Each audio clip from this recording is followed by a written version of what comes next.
Jūs puikiai žinote, kad žmonės angliškai yra people. Pavyzdžiui, esame paprasti žmonės. We are ordinary people.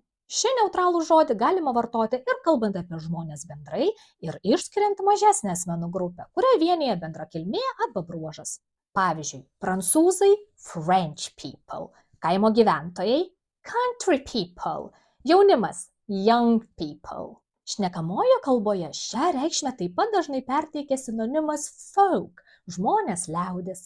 Tik atkreipkite dėmesį, kad raidė L šiame žodyje netariama, sakome folk. Palyginkite, kaimo žmonės country folk, jaunimas young folk, senimas old folk. Globaliai kalbėdami apie žmoniją kaip vieną rūšį, galima vartoti žodį mankind. Pavyzdžiui, muzika yra universali žmonijos kalba. Music is the universal language of mankind.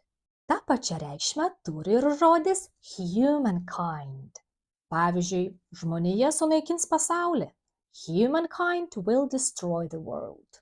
Norėdami akcentuoti istorinį arba evoliucinį kontekstą, žmoniją kaip vieną rūšį galime pavadinti atitikmeniu the human race. Pažodžiui, žmonijos rasė giminė. Pavyzdžiui, užterštumas kelia grėsmę žmonijos ateičiai.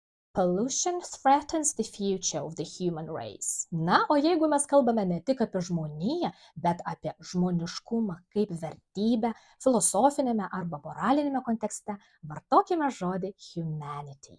Pavyzdžiui, tai buvo nusikaltimas prieš žmoniją. This was a crime against humanity. Taigi, koks žodis jums patiko labiausiai? Share in the comments.